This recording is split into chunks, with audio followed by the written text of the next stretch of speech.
Hey y'all, this is AL Thick Madame, and this is yet another thoughts post. I know y'all like, dang girl, how many thoughts posts you gonna do today?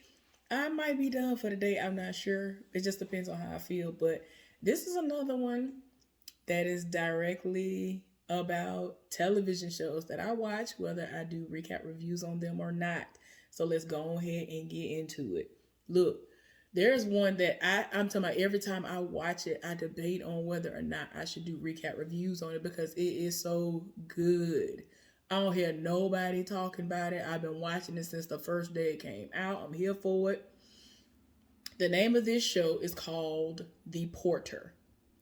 Now, this is a show that's on CBC, and it's an all black cast. The only person on this show that y'all will probably know by name off rip is Alfred Woodard. And of all things, this heifer is playing a woman of the night, if you will. She is in a brothel sort of situation, and she be out here busting it wide open, telling them bring it back.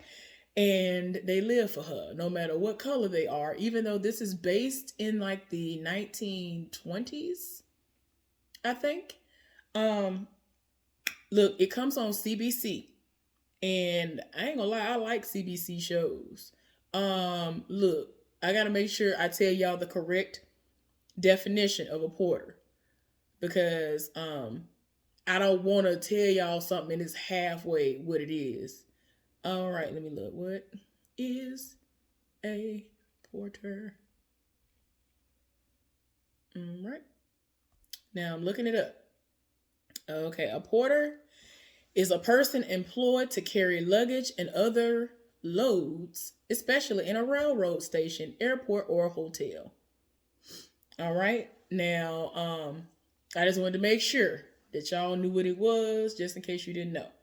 All right, and I didn't want to mess it up. Anyway, so The Porter is an awesome show. Like I said, it comes on CBC.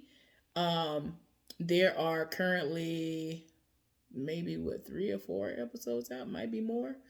But I get my entire life every time I see it. The main character, whose name is Junior Massey, be doing the most out here. He is a porter. Well, the money is not doing what it need to do, and he does have a wife and a son who they well, a lot of people feel might be special needs to some extent. But you know, back then, the way they say stuff and think things are all because somebody doesn't speak is it's out of this world. Anyway, he's very talented. Find out this boy can play. I don't know if he just was one of those people who saw somebody play and he was able to pick up on it, but he's talented. But I think they thinking of like sending him to an asylum or somewhere, all because they don't know what to do. And I'm like, the boy get up, and when y'all feed him, he come and get fed. If y'all tell him to do chores, he do them. Like, it is what it is. Now, he has a best friend, the porter. He has a best friend who was a porter as well. He shines shoes. He do all this other stuff, work for the railroad as well. And he's everything. What is his name? Is his name Zeke? Yeah, his name on the show is Zeke. And he is everything. Like, he come over for food and everything. Like, the wife knows him very well. And I'm here for their chemistry. The wife, she basically is somewhat of a nurse for the black community, the underserved black community, and they thrive off of the teachings of Marcus Garvey. And a lot of stuff is male dominated. And when they brought all this up, I was like, ooh, wait a minute. I feel like I know some of this stuff, but let me just watch the show and see what happened. But yeah, like they thrive off of Marcus Garvey's stuff because they are not from Canada. I think this is based in Canada or something like that, or the way they're trying to make it seem they are in Canada, but these people are African. If I'm not mistaken, correct me if I'm wrong. If any of y'all watch this show, I think these people are African, Jamaican, something. Because when the show first came on, they was talking, then all of a sudden, it's like they code switched or something. And I was like, are y'all Jamaican or something out of nowhere? Are y'all African out of happened. So yeah, y'all. I forgot what I was even looking up because I started typing. Don't even remember no more. Um, but yeah, let me look at the synopsis and see what they say about the portal. Hopefully they're, because I think they're immigrants from somewhere else. Let me see what they say. Because it just confused me. I was like, wait a minute, y'all done went what? Okay, so people did want to know. It did they filmed it in Canada. And in the show, when the show was actually going on, they actually talk about that it's in Canada and all this other stuff.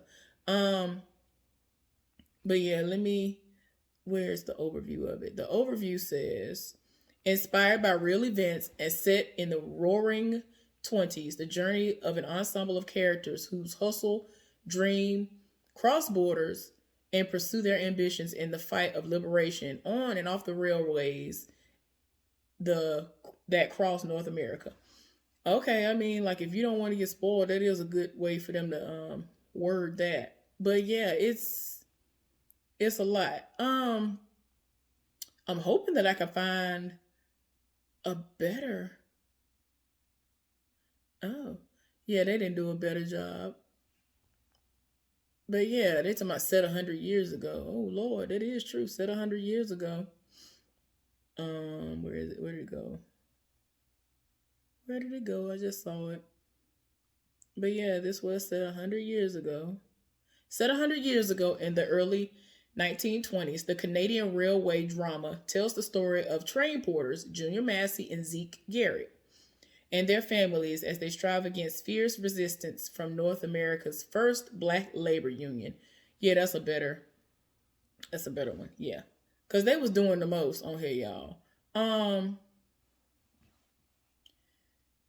yeah, they was doing the absolute most on here. So Junior, outside of his job, he be finding little hustles and stuff, and his wife sometimes questions her own self by getting with a sinner. But yeah, she's somewhat of like a nurse without all the credentials, but she really be getting stuff done. Like you would think she's a nurse, like a full on doctor or something, the way she be getting down. And even though she does so much for the community, a lot of the men really don't respect her. Like the guy who, y'all, I feel like this man was from, oh my gosh, what is the show? And it's getting on my nerves that I can't think of the name of the show. This man who basically is her superior, he be trying her every week, and I can't stand him. But yeah, it's supposed to be 8 episodes long, and Zeke is the one who is trying to get everybody on board with the union. Now, that means you're going to stir up trouble and possibly lose your job. So a lot of people ain't here for it. And I get that. I understand that. And it takes a whole lot of ruckus at times to get change like that. But for you to try that in those times when black people still were viewed as trash, and I mean, they actually had to work alongside white counterparts who did not see any value in who they are as people. That's how sad it was. And I was just like, child, don't nobody have time for this foolishness. Like, they really would be on the train and they would have to pay for their food.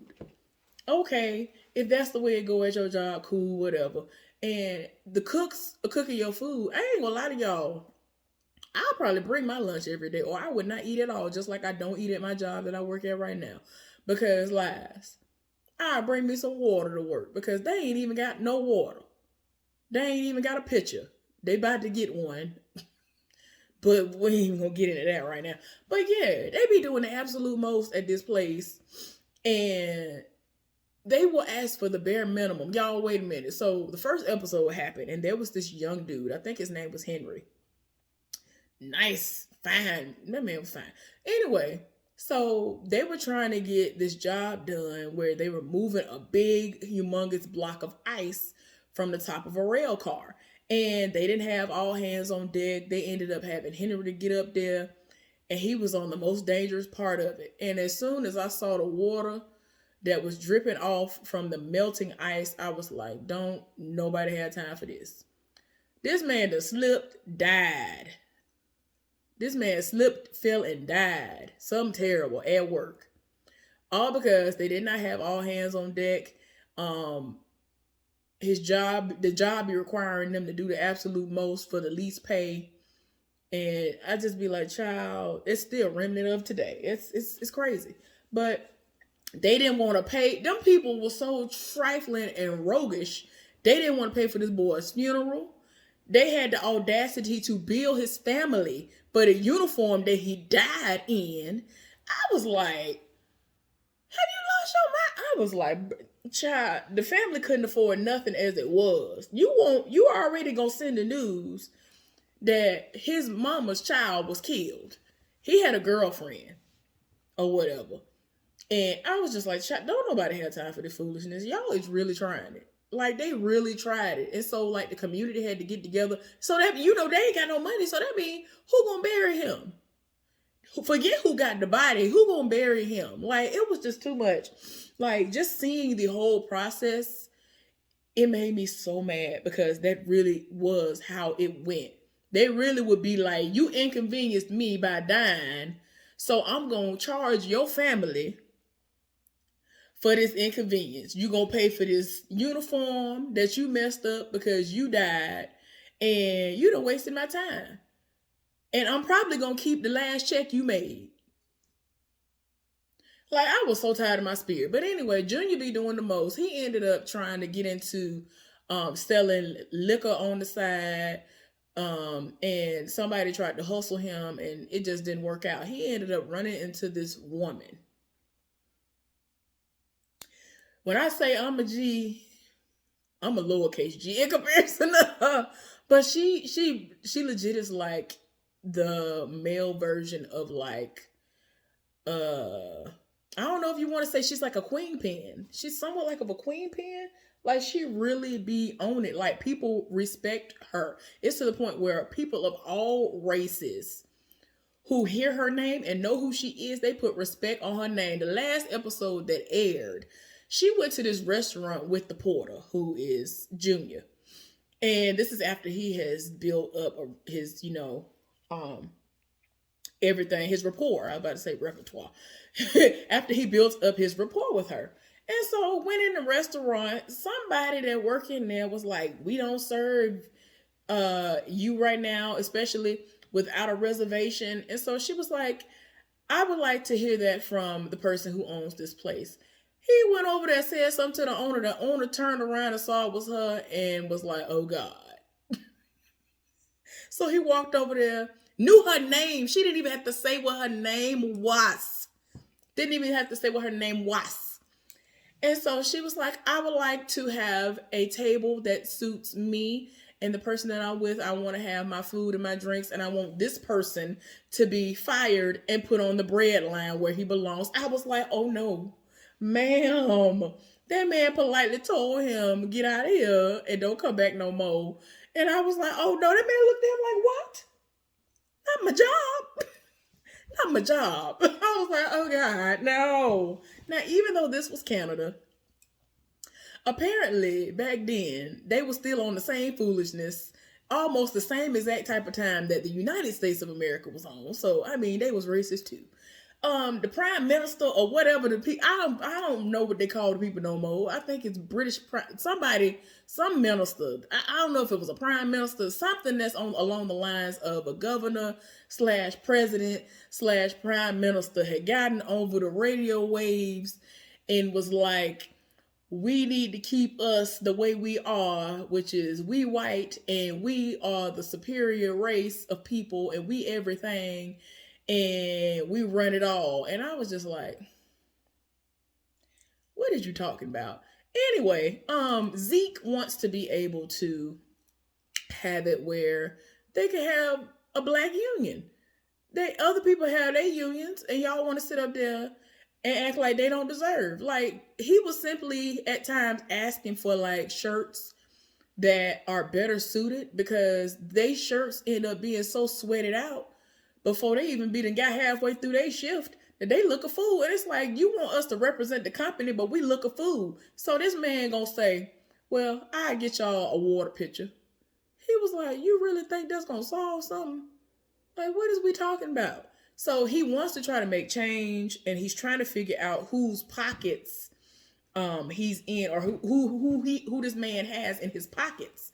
so that he can, take everybody down one by one. Like, so he approached somebody about all this stuff because it's like, if you have an inkling about it, if you ain't bringing this man proof, he don't care nothing about what you're talking about. So on this last episode, y'all, a man appeared in like this area where they hold church or Garvey situations, Marcus Garvey situations. And this man was like, who was there? Because he was about to set out the chairs and get everything ready for people to come in. And this man appeared and he escaped. And come to find out, the railroad had been smuggling in immigrants, black immigrants at that, to do certain things that they would easily force the porters to do. But they was getting free labor up off of these folks. And that's why they were so easily able to just be like, no, I ain't doing it. Y'all don't need no more money. I already pay y'all the nothing that I pay y'all. Y'all need to be glad with the nothing that I pay you as it is. So Zeke needs more proof. And he went and got the man and told him, like, you asked for proof. What if I told you about these shenanigans going on? And so he was like, So he ends up taking him to the site where they actually had 2 men guarding a so-called decommissioned rail car. And so he rolled up on him like before he brought the man over there and was like, okay, really? It got 2 people guarding this? Like, oh, okay. I'm like, why did you say that out loud? I would have been like, oh, okay. And like I was a stupid porter, like y'all think I am. Let y'all continuously think I'm a stupid porter. Let me just do that. Let me do that. And I'm like, ooh, Z, you're going to end up getting killed, and I'm not here for that. But, yeah, he ended up sneaking over there, and then he had something set up where the people would think that there was some shooting or some kind of activity going on. He ran over there to see what, the people ran over there to see what the ruckus was. He went over there. The rail car was, of course, chained and locked shut. So the man went over there and, he touched the lock. He saw it was locked. Man, Zeke picked up a rock, broke the lock, opened it up. All you saw was a slew of black immigrants up in the train. It smelled terrible in there because, of course, where they going to use the bathroom at? Where they going to shower at? Where the water at? They barely feeding them as it is. That was the end of the last episode, y'all. When I tell y'all, these episodes been taking me through. And then, like, there's a dynamic that's going on between Junior's wife, who is the main porter, and Zeke, who is the porter's best friend. The last episode, the episode before this one, he ended up showing up out of nowhere to take her to New York so that she could see Marcus Garvey in person in order to try to appeal to her interest in having a clinic. Because her supervisor, like I said, they always clash. He don't never want to hear nothing she got to say because she's always forward thinking. It's like, how dare you be a woman and have these ideas and think that I'm going to execute them? In my mind, I didn't come up with it. So how dare you think somebody else is going to want to have anything to do with it, especially Marcus Garvey. So he ended up being the one showing up when her husband promised that he was going to go and take her to New York, where Marcus Garvey was going to be, and a lot of black immigrants were going to be, I think they're Nigerian or some kind of African or something. They were going to be, and they were going to be listening to him and talking to him. And so she rolled up on him and gave the idea, and he made it seem like he was here for it. And then, of course, wanted to know what her boss thought about it, or that he would call her boss and talk to him about it to see what their thoughts were, because he keep on talking about ain't no money for these efforts in order to have like their own clinic and whatever, because they have to go out every day and try to collect. That's the thing. They end up getting a decent collection, even though the community ain't got it like that. And it's like the fact that they have to do that. Come on now. That's doing the most. The fact that they even have to do that. Come on now. But they would take up collections and give out pamphlets and actually try to treat people within the community. And that's what they do every day. They get up and do that. And I guess they get paid a little bitty amount for doing that. I'm talking about stuff way out of their scope that they be doing. Some woman had went into labor. I'm like, this woman ain't the first OBGYN or nothing else, but she be helping deliver babies. Like one day she ended up having him to shadow her to see how much they do, because he really tried to make it seem like, oh, well, y'all don't really need to be out there like that. And you putting too much effort into this and you spending too much time in these communities. So she was like, oh, well, I think you should shadow us And the way she said it in front of everybody who does this, even though she has one person who she's partnered up with whenever she does work, the whole room kind of agreed, and he felt like he was put on the spot, so he agreed to it. He couldn't keep up with the pace. It was hot. So you ain't even factoring in the fact that these big old, like, what's the name of that show? What's the name of that show with them heifers with them red robes? What is the show? I don't know how I can think of it. The Handmaid's Tale. They got some of them on, and it's hot outside, and it's like, child, it's too much. Zeke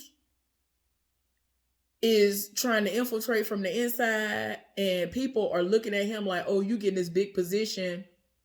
We thought you was going to help us out. But of course, you over here in this office doing nothing and whatever. And that's not his intention at all. He really lived for the people, and he's trying to work for the people.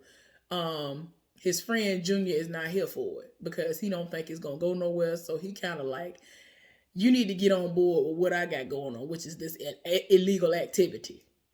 When I tell y'all there's so many moving parts in this show, it's good. Oh my gosh, y'all need to watch it.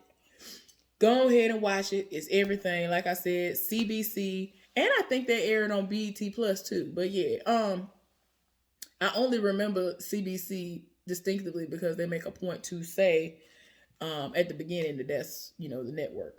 But anyway, that's a great show. Let me go on to the next one, y'all.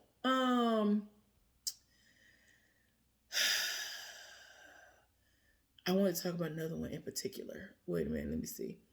I don't know if I'm gonna talk about This Is Us just yet. I'm like, what is the name of the area that I'm going to? So I can see. I feel like I'm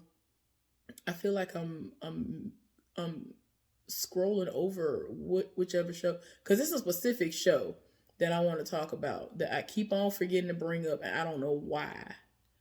But anyway, The Porter is an awesome show, y'all. I'm trying to tell y'all, get y'all's lives and watch it. Watch it right now. I don't know why I can't think of the other shows that I wanted to talk about that I watch, especially ones that don't nobody be reviewing. And I'm like, y'all be trying to, random people be trying to come for me. And I'm like, the shows y'all trying to go up for don't even pale in compare. Oh, Master. Here we go. Because I was like, I know something else I want. This isn't a show, it's a movie. So, Master. Regina King. Oh gosh. Regina Hall. If I said Regina King in the last one, my bad. Regina Hall. But yeah, this was doing the most, and it was given very much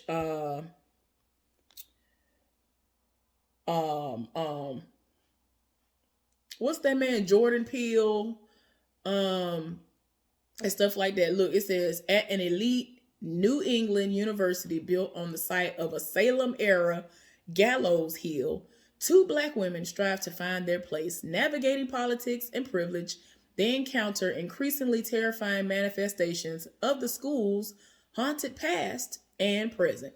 Child, I'm going to try to be brief. My bad. Any of y'all who want to watch this, because it just came out not too long ago. Spoiler alert. I forgot to say spoiler alert before I started talking about the other show a minute ago. Y'all, Regina Hall is becoming the master at the headmaster. I'm like, why they just keep saying master? I always heard headmaster and something else always accompanying the word master as it pertains to a college.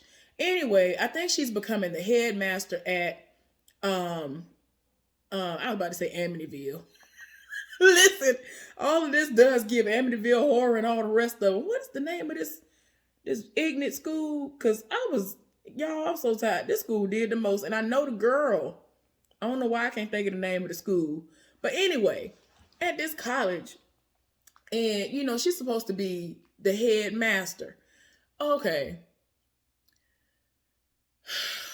Y'all, when I tell y'all the most weird things have been happening, the room that this Black girl moved into is haunted. The school is haunted. That room in particular is haunted. witch trials happened and all this stuff, and nobody was trying to really believe it, including Regina Hall's character. Then random stuff started popping off. The girl started looking into stuff. Regina Hall started looking into stuff. And they were like, okay, what's going on? The place that Regina Hall moved into, that the headmaster lives in, is like this big, nice house. And it's kind of like, oh my gosh. Like the people who are over the directors of the colleges and stuff. That's pretty much what she is. And so, I'm just like, wait a minute, this is too much. She done went up in the attic or somewhere in the house, and there's like a painting of her, and it has like maggots coming out of her mouth. Then the girl at her room door, and there's a picture of her with like it's scribbled out and stuff. I'm just like, why, Lord? Why y'all targeting the black people though? What is going on? And so then, like at one point in time, y'all, I don't even remember if I finished this movie or not. I got to be at the end if I didn't finish because it's not that long. This woman who, I ain't gonna lie, y'all, I had to rewind it because I wasn't paying attention at first, right? Because I had started engaging in a conversation, and so I'm texting back and forth, and then I look up for whatever reason. This woman who is, I guess, like a colleague of Regina Hall's character. And I'm like, where's she black at? What is, who black? Is this a Rachel Dolezal situation? What is going on? I was so confused. I didn't know what was going on. So, come to find out, I don't know how true this was, but the woman's mama kept reaching out to Regina Hall's character, and she finally got back to her after the black girl killed her own self. The black girl got so tired in her spirit. One day, the witch or whatever, it was y'all, look, I don't know how many of y'all believe in the witching hour or any of this stuff. Listen, I am a different type of person. Yes, I believe in the Lord, our Savior, Jesus Christ, and all of that. I believe that whether that's his name or not, or her name or whatever, Ocean, and listen, Ushan, Oshan, all the other stuff, whatever deity, I believe in something greater than us. It is whatever you want to call the people. It is what it is. Look, listen. What I'm trying to say is the witching hour. A lot of stuff has happened in history, and the witching hour seems like it's definitely something that is really real. There was a particular time when the girl was in the library, and it's Thanksgiving break. She didn't go home for whatever reason. Her roommate was tired in her spirit, and so much stuff kept popping off that she was just like, no, let me go. This heifer packed up her stuff and left. So she on the campus pretty much by herself. So she went in the library. They closed the library at 3 or 3:30, and I'm guessing it's because of the holidays coming up. It's like stuff gonna close early. So she done left out the library. It's dark outside. I'm like, is it 3 in the morning or no? Like, I don't know. Anyway, it had to have been 3 in the morning at this point. So they done turned off the lights, and she in there. So she walking across the campus back to her place. And she calling the girl, want to talk to her, and, wanting to see if she done left yet or whatever. Done talk to the, voicemail. So then she feel like something following her, and like she sees something. And so she realizes following her, something ain't right. I was like, Lord, it was just so many things going on. Then went and ran, finally got into her room. She was acting like certain people in movies that are like this, where you can't find your key, you're fumbling, bumbling, about to fall and die. Like, you're going to trip and die when all you had to do was run and get away. Anyway, she finally found her keys and get into her room, get into the building and get into her room, lock the door. So she get in her room, lock the door, feel somewhat, relieved, but she can see that there's a shadow under the door and the most is popping off. The thing trying to open the door, and so she's convinced that it's going to come in there. While her clock say 3:32, and she's outside of the window, on the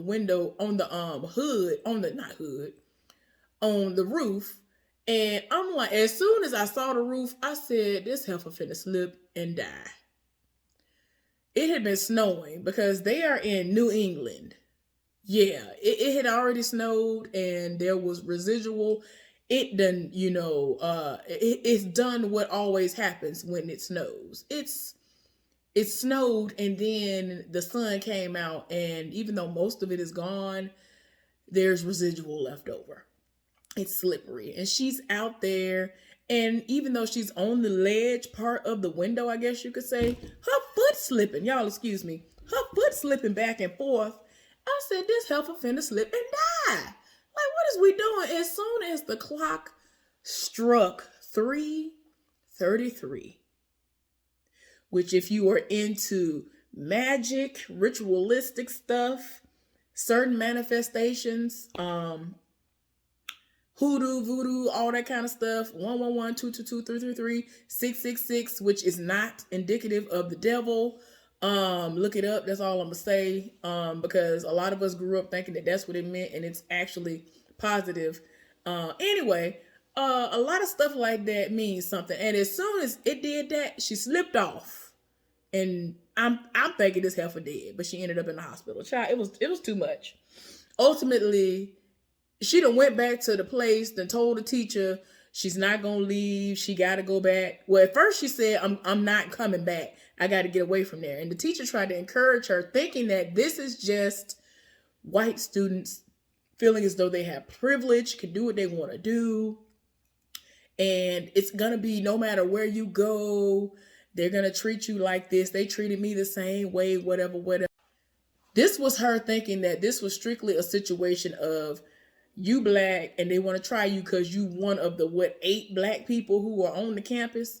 No, that's not what this was. This was a whole witch that was following her and coming from out of nowhere. And even when she was in the hospital, it was a woman who was in there, and I was like, what is going on behind this curtain? When she got behind the curtain, the woman seemed cool. Then when she tried to touch her, she was like, get your black hand off of me. I was like, nope, I'm done. I can't do this. I ain't got time.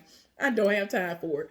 Y'all, the teacher felt some type of way once the girl all of a sudden had a change of heart and was like, I have to go back. And she went back to the campus. I was like, how she changed her mind? What in the world?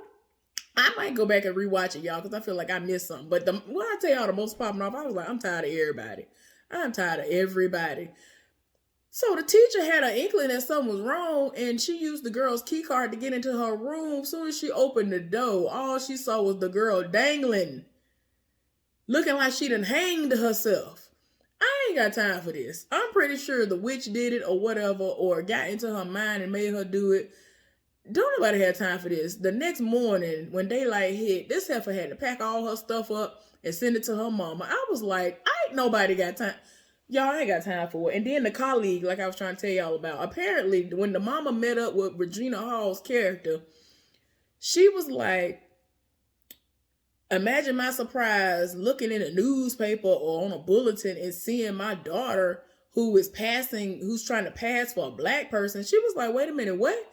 She was like, my daughter goes by this name, but her name is this, but I know my daughter when I see her and whatever. And so she's trying to say to her, like, I know my friend, like, you're white.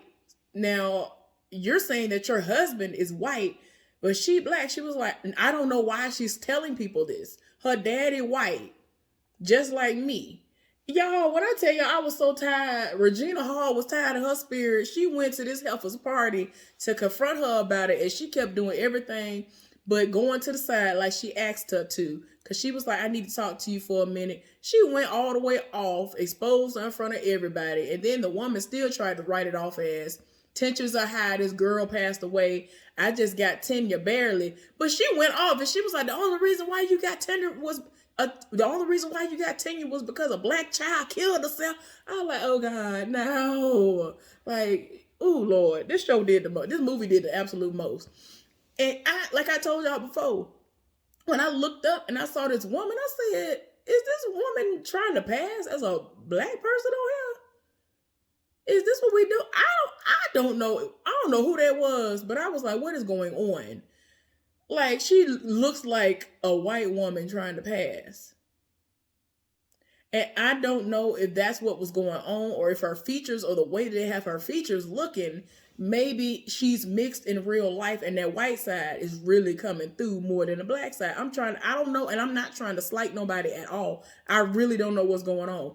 But when I looked up and I saw her, I said, is this woman white? Because all I saw was braids. And everything about her, I guess she's one of those mixed people where she's wanting to constantly show you, I'm black, I embrace my black side. Y'all need to put some respect on my blackness. But y'all, look, it's just so many moving parts. But anyway, y'all, hopefully the little bit of stuff that I done said to y'all will prompt y'all to want to go ahead and watch this stuff. I'm going to watch it again because I feel like I missed a lot and the most was popping off and it was just tearing my nerves up. And I was just like, child, Anyway, I will bug y'all later on. Have a good day. Bye.